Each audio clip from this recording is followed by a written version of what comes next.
All All right. right. All right, Dr. Cartwright, let me just tell everybody. I know there are questions out there. You've got to type them in for me.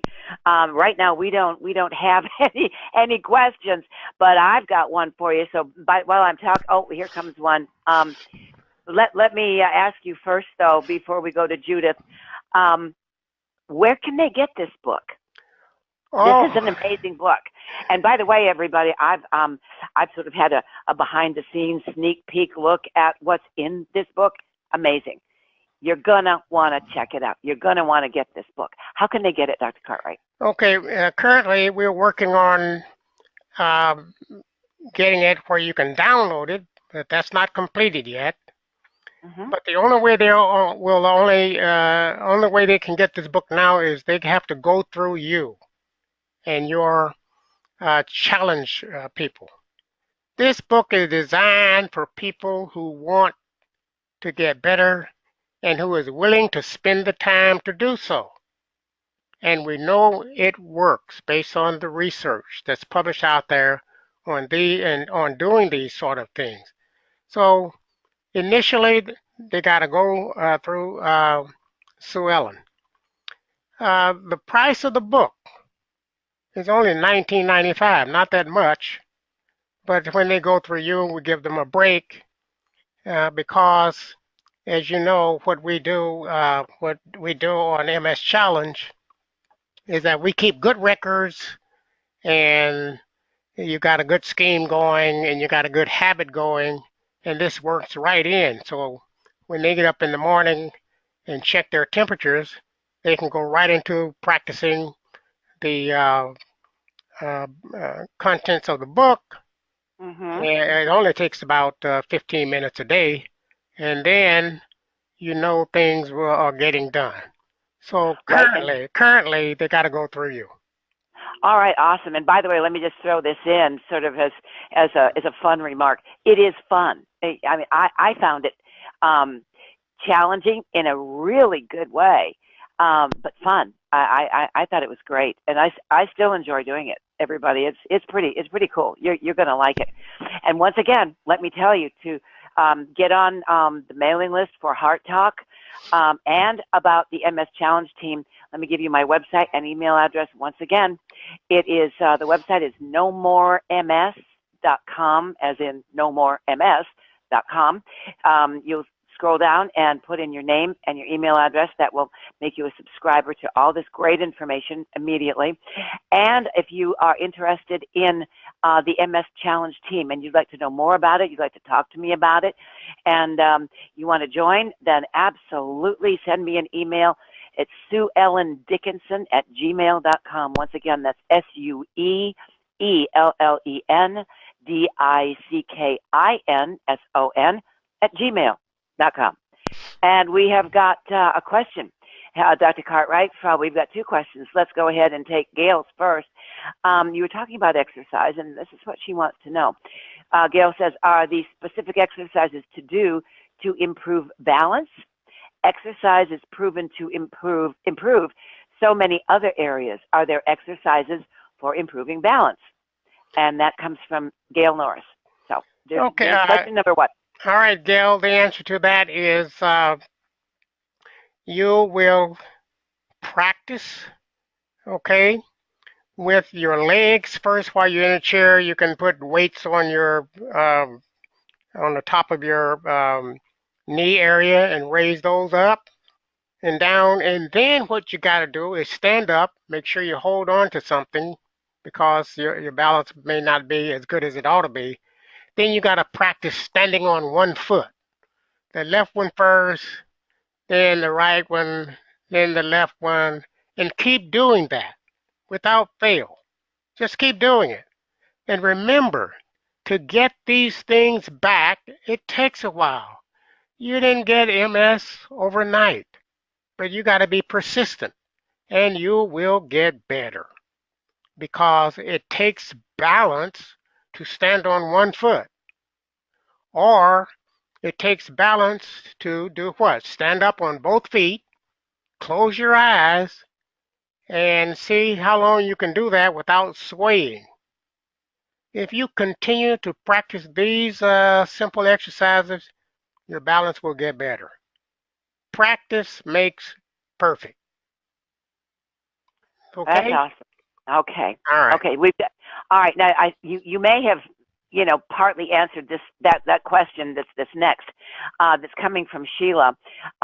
Sheila says, how long will you be required to exercise or exerread before an improvement may be noted? How long? About 6 weeks when you see some slow improvement, you'll see it. And then that will encourage you to continue on.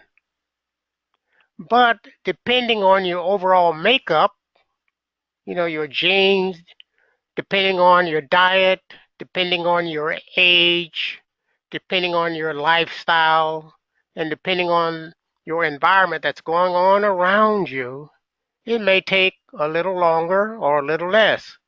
So you have to consider all of these things. There are many factors that enter into this process. So you got to be patient with yourself. If you want to see some improvement overnight, it's not going to happen. It's not going to happen. I can tell you that up front. But what we do know is this. You stay at it, you'll improve. And what's wrong with improving your quality of life? Just stay at it. Let's stay at it. You got more time on your hands than you can shake 10 sticks at. 24 hours a day, so forth and so on. So, stay at it. All right, awesome. And Dr. Cartwright, would you agree that we see this constantly on the MS Challenge team?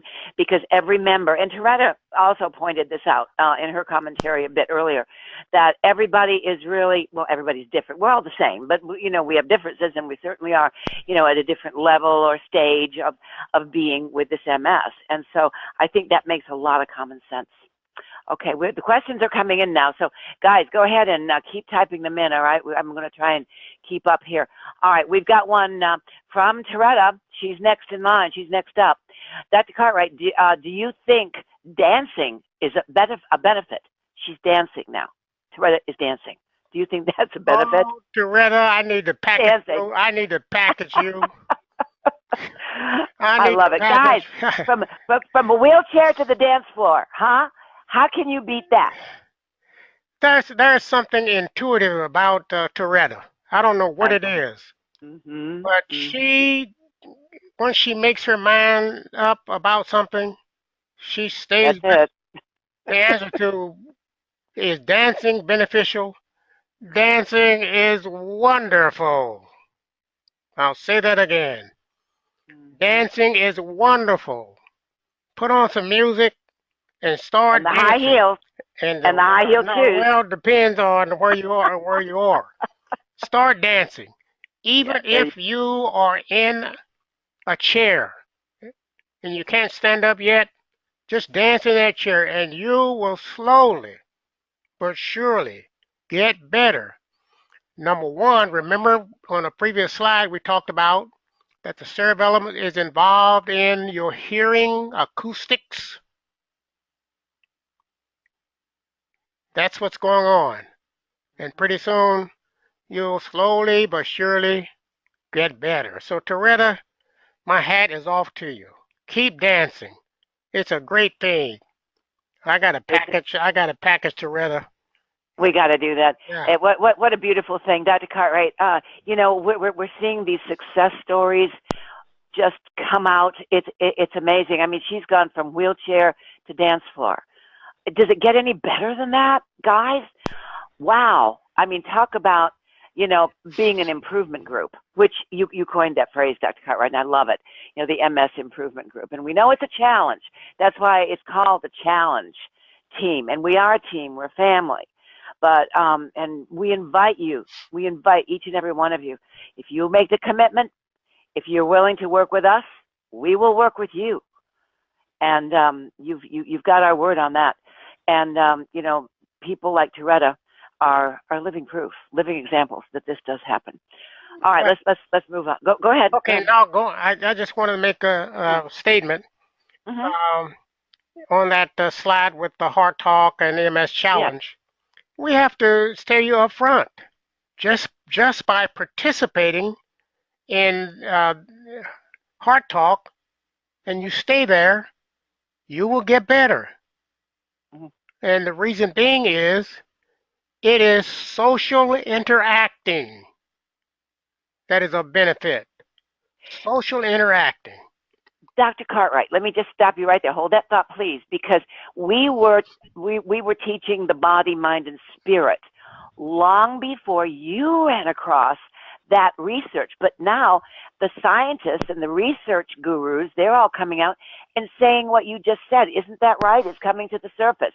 It's coming to the forefront that the body, mind, and spirit, the social interacting that you're talking about here, is crucial to our physical well-being. Isn't that amazing?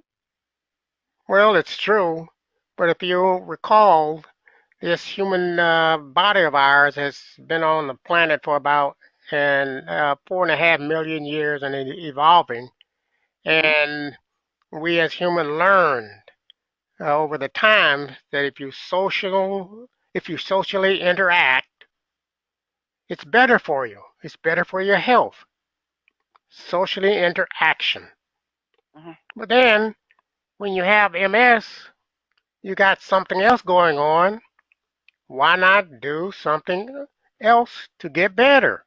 It's all about getting better. And I'm glad you mentioned that this MS improvement group.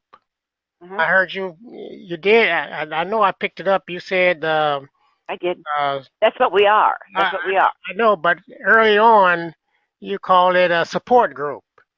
And as you know, as I was listening to Oh, what no, you no, guys no. were saying, no, way back, it's Did recorded. I? Okay. All right. I see. I'm It's recorded. hard to get away from old habits. I can attest to that. But this is an MS improvement group, MSIG. That's what you got to take away here. Yeah. Yeah. MS improvement group. Okay? Got it. All right, let's take another question. Yeah. I'm going to read this, Nancy. I'm going to read your comment here. My focus on this webinar is very stressful. It stops too long and then it goes too fast. I seem to have lost the audio as well. What do I do? I don't know, Nancy. I don't understand whether it's the system on this end or maybe something, possibly the connectivity, back to your computer. I don't know. But let me just say, I don't know how to fix that. But when the replay comes out, that might be easier for you to listen to. Is anyone else having the problem that Nancy is having? If so, maybe you could just write yes or no in the question box, whatever, just kind of give us an idea, because I really don't know what exactly it is. But we'll be mindful of that. Okay, Myrna and Judith are saying no. Okay. Yeah, okay. Well, Other people are hearing it, okay? So okay. it could be a satellite thing. Could be anything. That could be it, or it could be that they have updated her computer. And Could as be. my son Scott told me, an update is always a down date. Wiser words were never spoken, Scott. Thank you. All right, let's move on to the next question. Pascal says, I had a hip replacement that was a recall due to, oh dear, you know how I am with these big words, metallosis, and it attacked my nervous system. The technology, doctor said, it mimics MS. What's your thought on this? I'm confused. Well, first of all, listen to your doctor because they were there doing the surgery and they know what goes on in that kind of hip replacement. So listen to them. But the important thing is, no matter what you have gone through, the things that we are talking about are helpful. They are helpful. You have to start out with where you are now, forget the past, okay, and then work on getting better. Work on getting better. And you can do that if you think about getting better, if you do the things to get better. They call it self-efficacy. In other words, the things to really, really get better are in your hands. Okay, Pascal? All right. All Next right, question. thank you. Yeah, and thank you, Pascal, for that question. The next one comes from Myrna. Can I take Dr. Cartwright's pills without taking the MS pills? Yes. Oh, you mean can you take it without or along with? Well, let me just read it the way she's got it. Can I just take Dr. Cartwright's pills without taking the MS pills? You can do it either way you want to do it. But here it is. Make sure you keep a good journal. Make sure you write down what's going on with you from day to day. Okay? We don't suggest stopping your MS pills. We say there's something that you can do that is beneficial to you along with those disease modifying agents. Exercise is beneficial. Exercise is beneficial. So when you physically exercise and mentally exercise, that's beneficial to you. Okay, Myrna, did we get that right? I see you wrote okay back. Thank you for that. I think, I hope we hit the nail on the head with that for you. Okay. All right. Okay, good. I see you, Myrna. Thank you. Thank you for answering. Yep, we did. Thank you, Dr. Cartwright. Okay. Next question. Oops, almost lost it. It's from Judith. Can cartilage be regrown? Cartilage. Oh, you would come up with that one. That one is way out on a limb. Oh, is it? Okay. Okay? Okay. And this is one of those situations where I would say, why don't you try to do that and see what happens? Okay? Regrow cartilage? Yes, you don't know whether you have those stem cells still available to you. Oh, okay. Okay, I see. I see. You see? Once Gotcha. you shut down many things, one of which is the inflammation and the oxidative stress, then it could be, I say could be, that those cartilage stem cells will wake up and do their job. But the only way to find out is to try. And as my mom used to tell me, and my dad too, nothing beats a try but a failure. But you Mm, gotta try first. that's right. That's Okay? what this is all about. That's That's what yeah. She wrote back and she said this is her hip. So I'm sure that all applies. Everything you said, applies to her hip. that's exactly right. We're talking about body, mind, and spirit. It all works together, doesn't it? That's right. And That's exactly right. as I said before, it seems as though in this world that we're living in today, so much of everything is just focused on the body. We tend to forget about the mind and the spirit, but it's right there. All three are together. They're interconnected, and they all work together, whether we believe it or not, whether we like it or not, whether we know it or not. It's true, and that is what we're focusing on here, guys. Both in Some, Heart Talk and the yep. MS Challenge. Yes, go ahead, please. Somewhere I read, the questions were, where would the heart be without the knee? And where would the knee be without the finger? And where would the foot be without the eyes? They Very all interesting. work together. They do. They do. Wow. Do we have any more questions? Anybody have any more questions for Dr. Cartwright? Now's your chance. Type it in. so I can see it. We can ask him. Okay, here comes one. Okay, Pascal. Pascal's up to bat again. Okay, what do you think? What you think about how people healed themselves with diet? What's your thoughts on the Terry Wahls protocol? Well, there's no doubt that Terry Wahls has great ideas. No doubt about that. And the other part about uh, Terry is that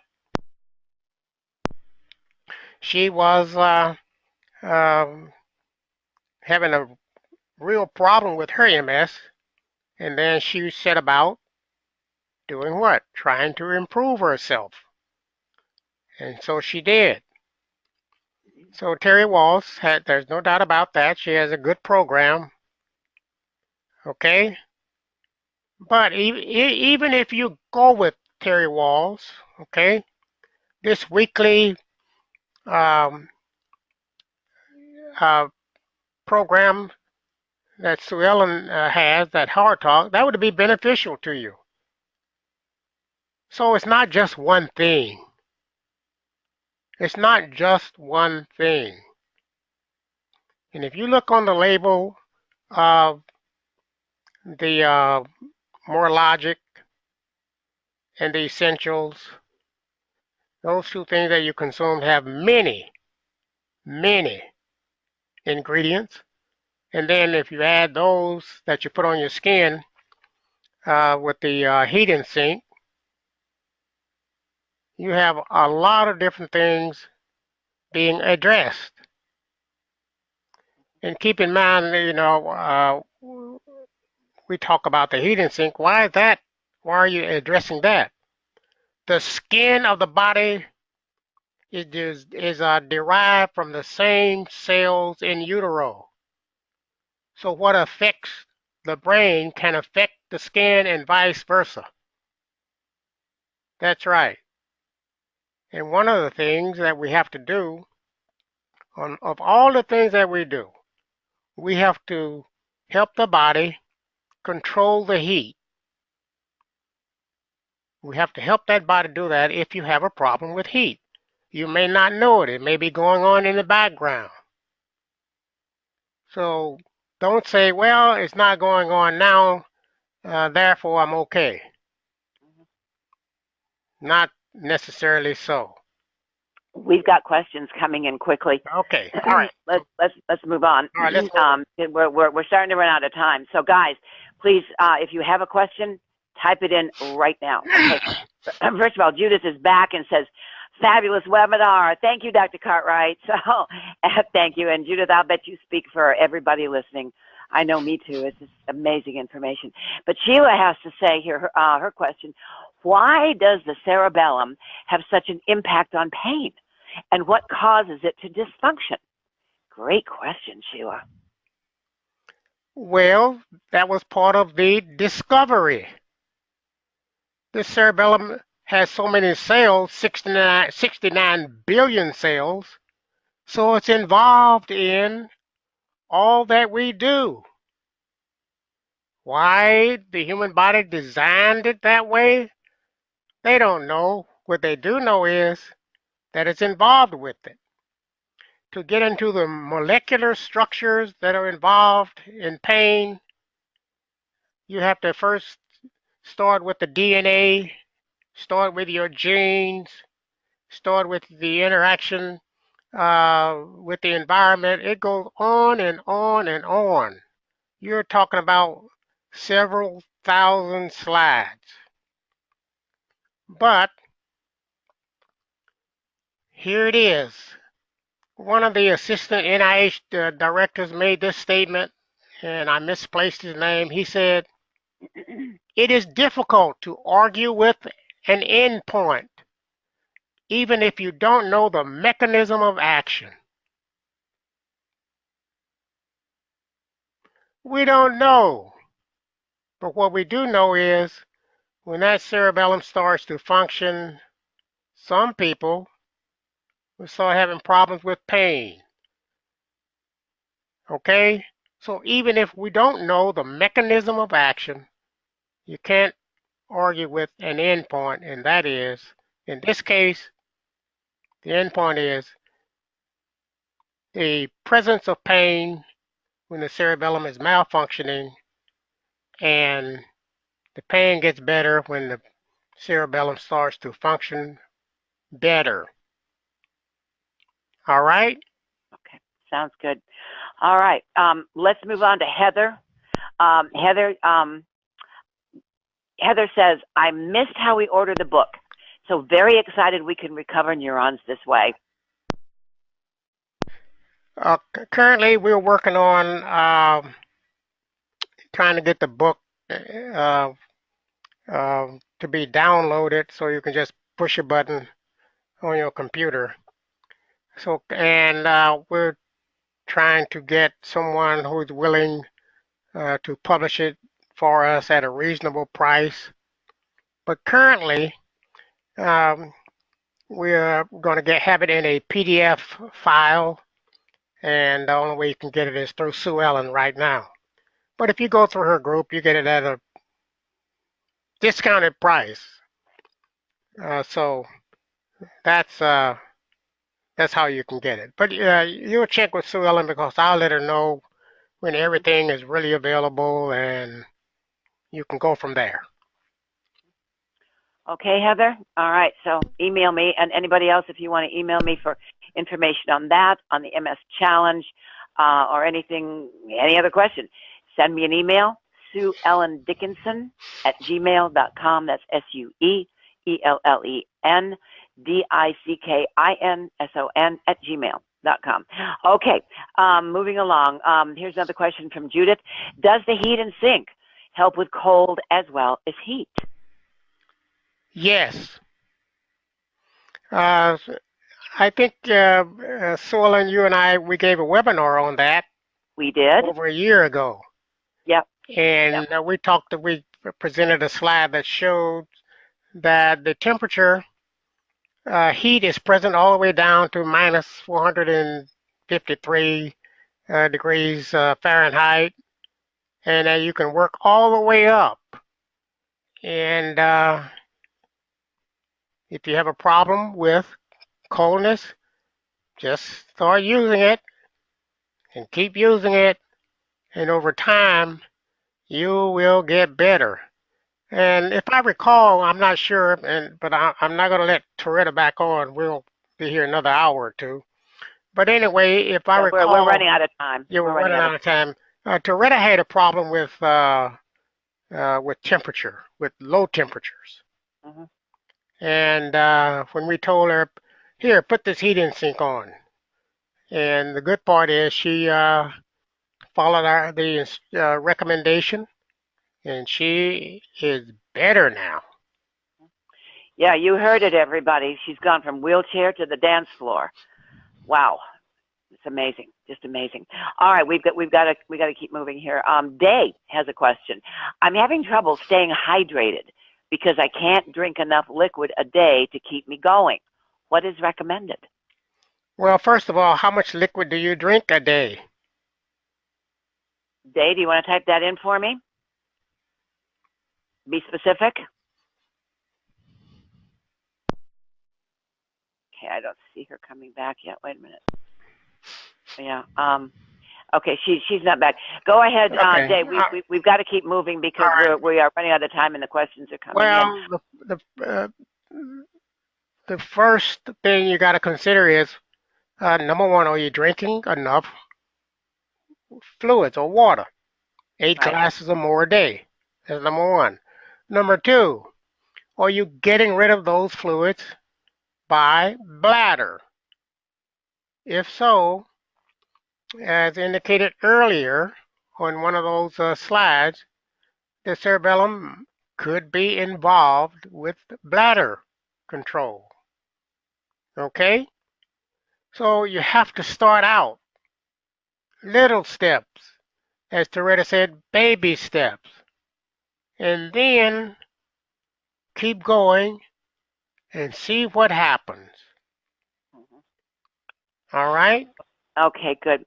Here is a very, very, oh gosh, this is a heart-wrenching question, but I can see. Okay, this is from Sherry. Um, in 1986, I lost a 10-day-old baby to hydrocephalus, and he never moved on his own, even while I was pregnant with him. The NATO neurologist made reference to his brain being totally consumed by water, and all that was left really was his brainstem. Could his problem have anything to do with my MS? Whoa, that is a I real know. Oh great God, question. I've got tears in my eyes All over that one. right, I know. Terry, I feel bless you, for her. bless you.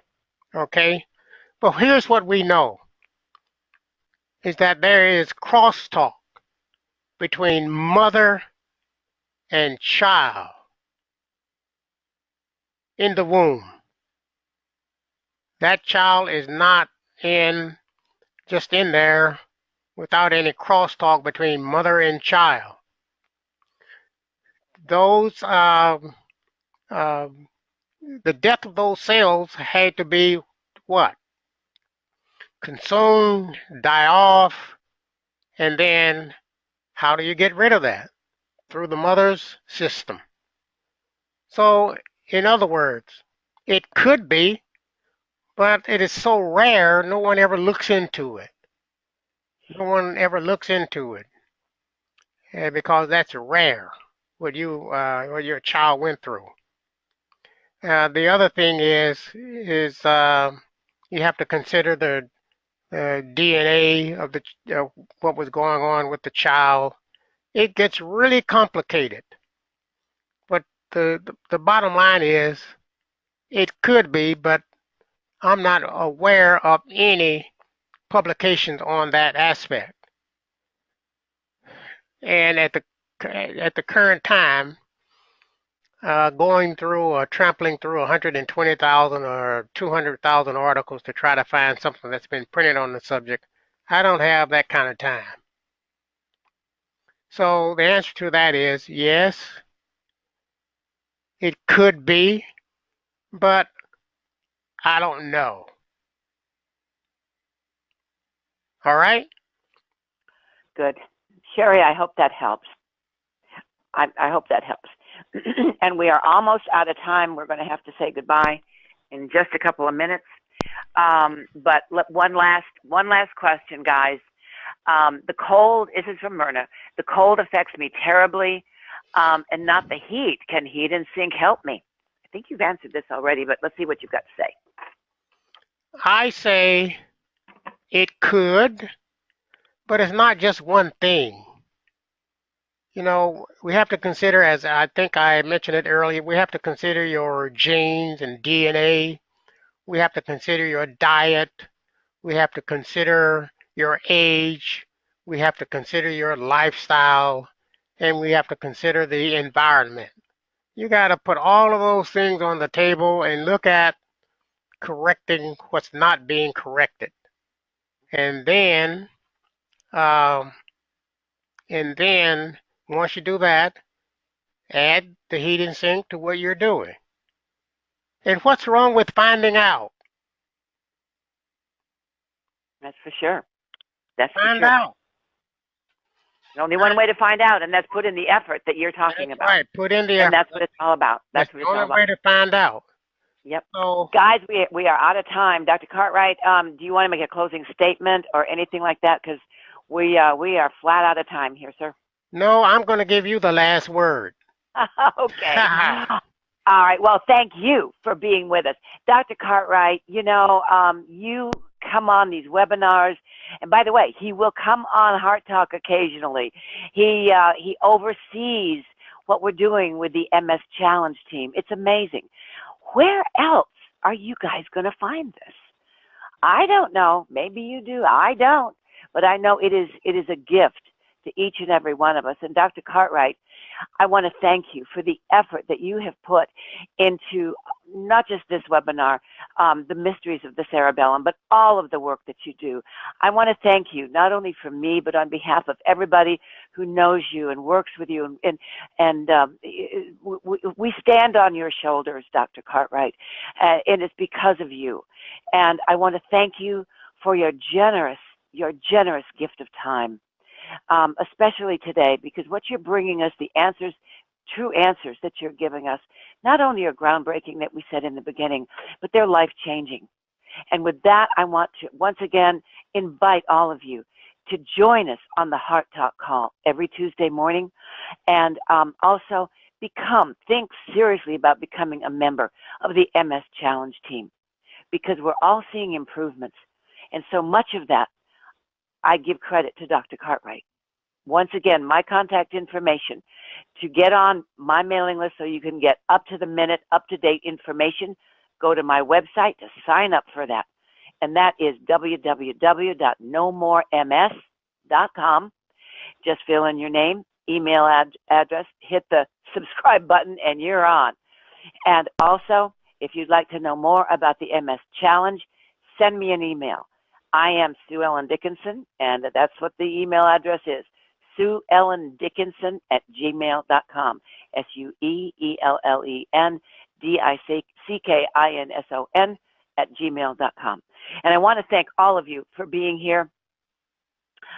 Each and every one of you, you're just a blessing to us. We really are. You really are to us, and we thank you for being here and for participating in this webinar today. It really is fascinating. Mysteries of the Cerebellum. I just love that title. It's great. And so much more to learn, so much more coming your way in terms of new information from Dr. Cartwright. And it is my honor and privilege and pleasure to host this webinar with you today. So once again, thank you for being here. Dr. Cartwright, hats off to you. We do, sir, stand on your shoulders. Thank you for being here. Thank you for being the rock that you are, the foundation for all of this, for your efforts, your research. And again, thank you for your gift of time to us. My and pleasure. with that, we're going to say goodbye. Goodbye for now. Once again, send your questions, your comments, anything you like to me at the email address, SueEllenDickinson@gmail.com. So until next time, everybody, thanks for being here. Have a wonderful day, a wonderful week ahead, and I hope to hear from you soon. And with that, we'll say goodbye for now. You take care. Bye-bye.